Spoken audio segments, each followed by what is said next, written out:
Well, hi, and thanks for joining me here in my shop.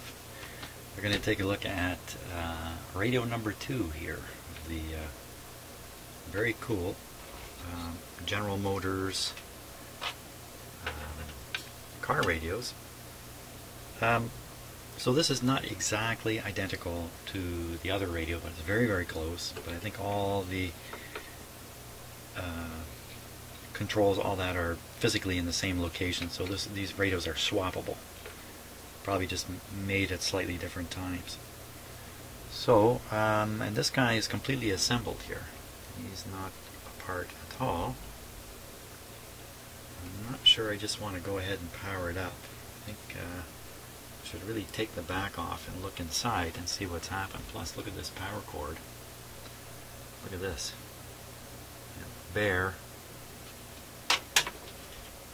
Right up against the chassis here. That's not too good.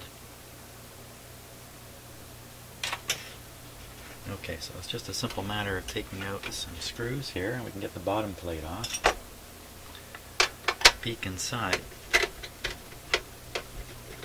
Now my objective is to get one of these two radios operating properly. And if you watched the last video I posted on the other radio, you'll know that the tuning control, hey, this one's not so good either.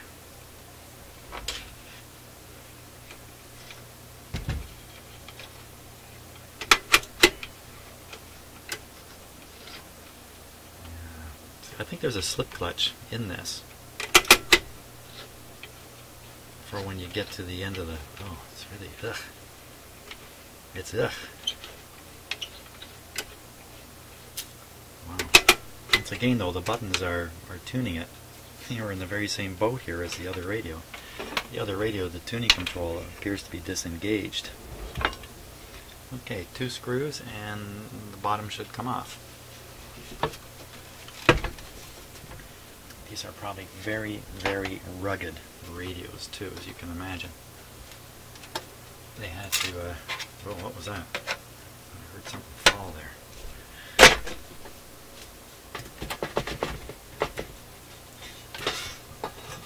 There we go. Just looking for a loose part in there. No.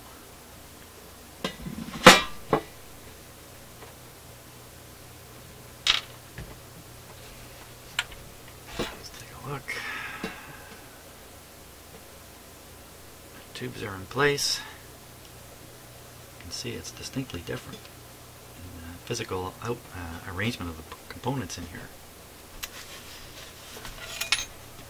Oh, there's the part. Just a little edge clip.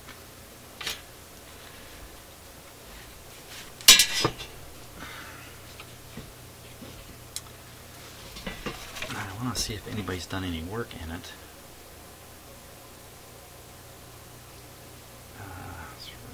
Really not possible to see from up here. It looks like nothing.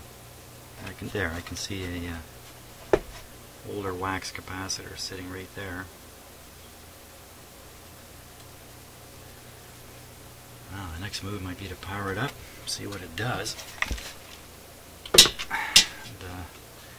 as I take this top plate off, it's a little more involved. I want to get the knobs off. Okay, so it's not so involved.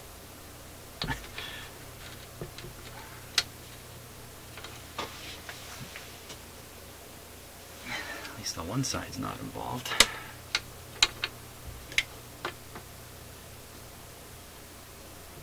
Okay, what's holding that on there? Oh, there is a screw on this one. Whew. Good thing I didn't force it.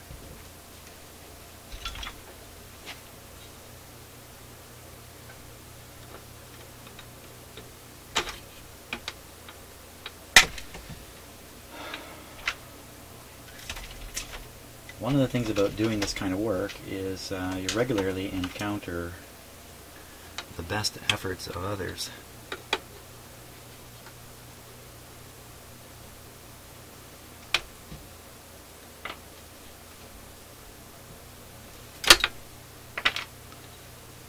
And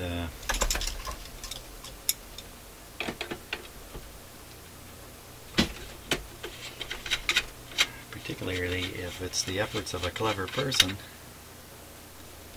who may have figured out workarounds and ways to compensate for problems in the radio. And the most a person like me has to go on is the schematic that shows how it's supposed to be.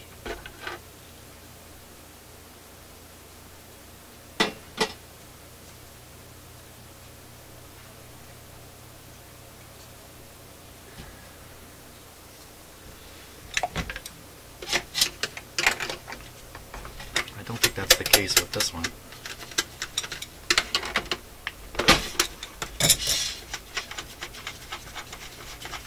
I think I'm going to open this up and find out absolutely nothing's been done to it.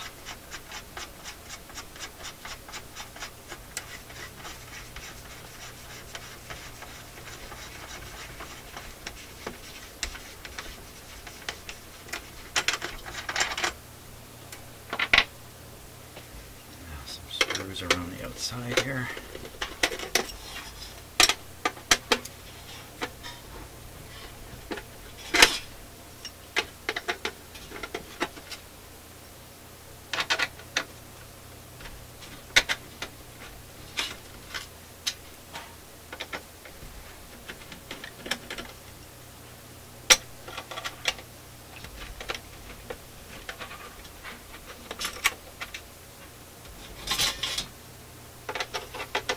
Lots of screws to hold it together while it travels the bumpy roads of North America. I guess the roads were a lot more bumpy, or there were a lot more bumpy roads, let's put it that way, back in the 50s.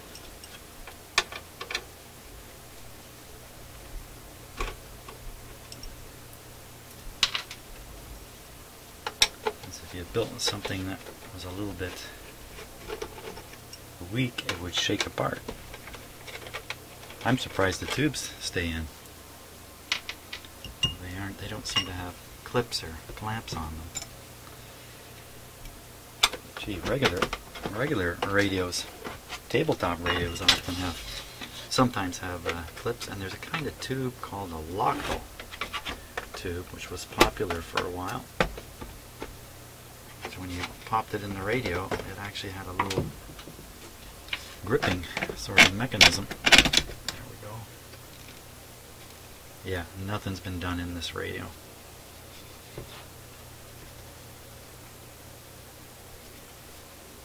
So there's only one wire going to the speaker. The other wire is the case.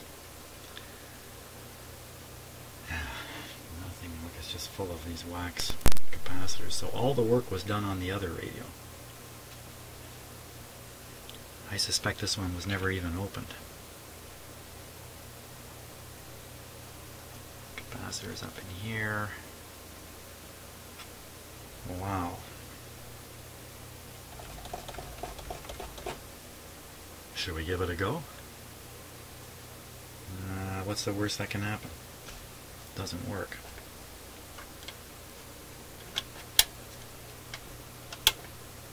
Okay, so there's the set is off. I'm going to release this wire here.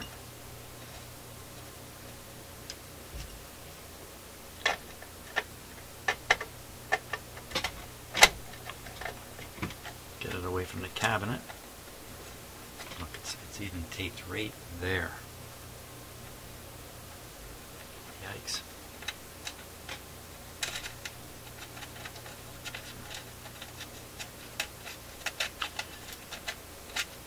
Yikes, because it's very close to the case. It's got car battery power behind it.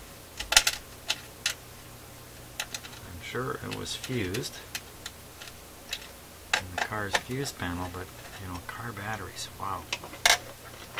Pretty scary in terms of how much power they can put out.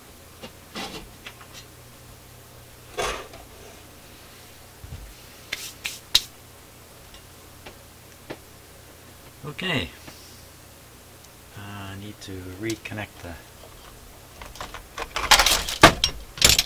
need to find a better place to hang that tool, that's for sure. Okay, so I can go anywhere on this case to anywhere on this case.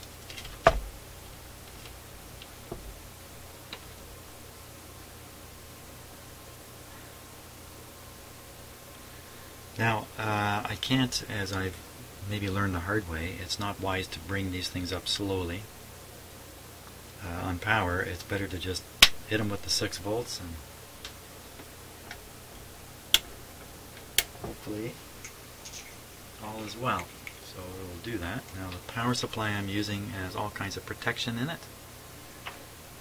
So I'll make the negative connection there. Maybe I'll make it here.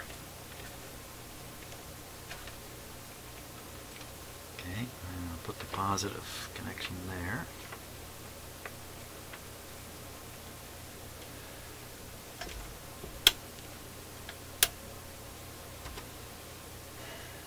Okay, the switch is off, so switch on the power supply.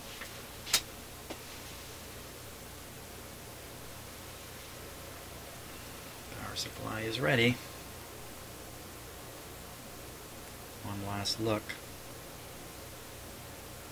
Okay, my power supply has a buzzer in it.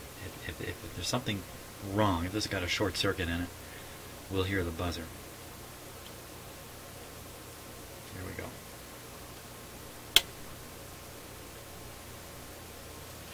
That's not good. Absolutely nothing happened.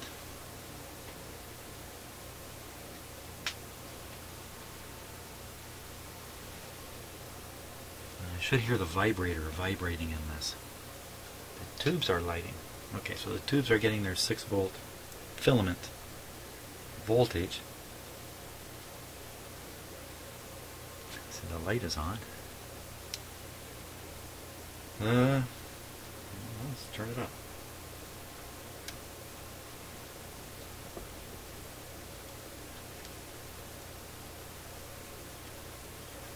Well,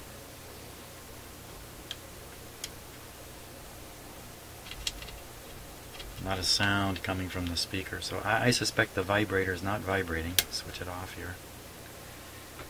And without the vibrator vibrating, the radio cannot generate high voltages. No high voltages, the tubes won't work at all. Could just be a matter of the vibrator being changed in it. The whole thing might come to life, and then they got all these old capacitors here, they're not helping. That's what this might amount to.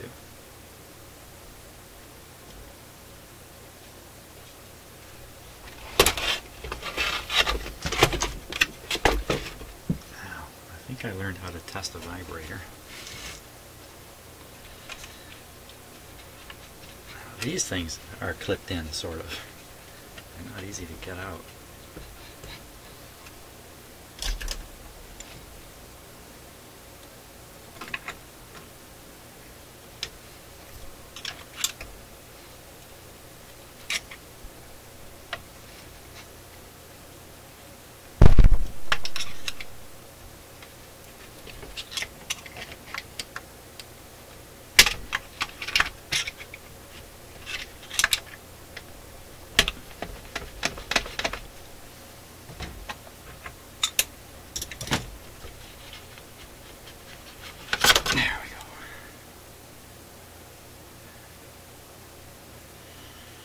Now, looks exactly the same as the other radio. I think these were pretty common. It was probably the #1 failure point in these radios. So what I need to do is I need to put some power on here to test it. And before I do that, I got to remind myself how to do it. Okay, so let's test these vibrator here. First thing you want to figure out is which pins connect to the coil. And it's one of the, there's 2 fat ones, 2 thin ones. It's 1 fat and 1 thin. And all we need to do is find out where the continuity is between these pins. It should be there. It's going to be here. There it is. So that's the coil. The vibrator coil is okay. It's good to know. So we'll put our 6 volts onto it. This is vibrators come from a 6-volt car. There's no polarity to this.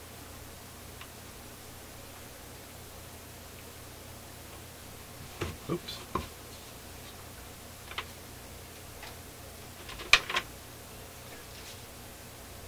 Okay, now everybody quiet so we can hear it. I'm going to hit the power here.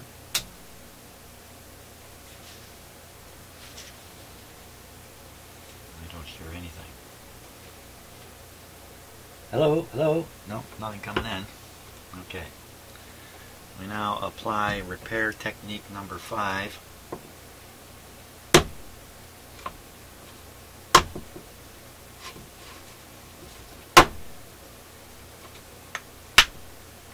That was actually repair technique number 5 and 6 in combination. Well, no vibrating. I'm not getting those good vibrations. Not happening here.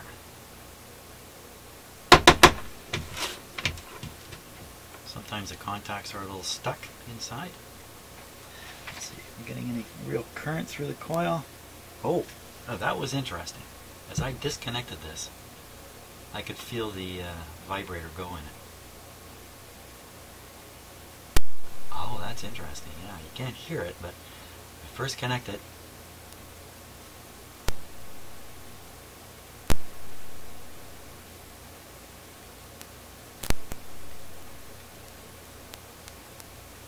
So, yeah, well, of course, you might be hearing some interesting static on the video. I'm not hearing. What's happening is every time I connect it, I can tell that the part inside the vibrator that's being pulled by the magnet is being pulled over and vibrating, and then it's let go and it's vibrating. It's really supposed to be going back and forth like this, and at each extreme it's hitting the switch. So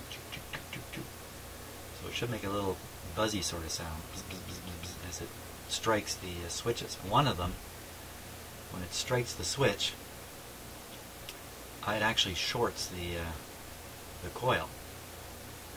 Puts the short on the coil drops out, the magnetic field drops out, and the thing relaxes, and that's how this vibrator works. Not like most vibrators, when you get to the extreme, a switch opens, and that opens the current to the coil. In this case, the thing actually shorts across the coil, and that makes perfect sense for what they're really trying to do, which is switch the 6 volts through a transformer quickly. So you don't want the coil in series while you're putting power into the transformer in the radio.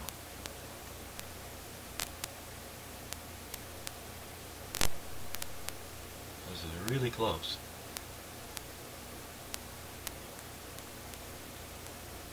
Now, on the other hand, if this is going to short the pins, putting a short on my power supply.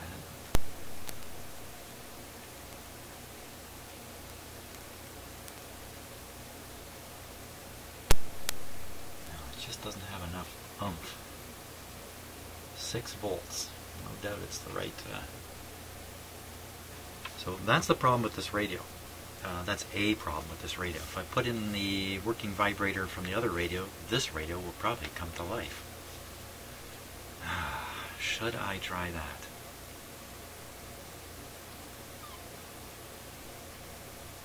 That's a good question. I'm going to have to go and think about that one for a little bit. I don't want to end up damaging, although you can get these vibrators, I don't want to end up damaging it. And you know, there's solid state solutions for these things too. Ultimately, that's probably a good way to go if you're going to try to keep an old radio like this operating for a long time. So, but for now, I'm going to go and think about things.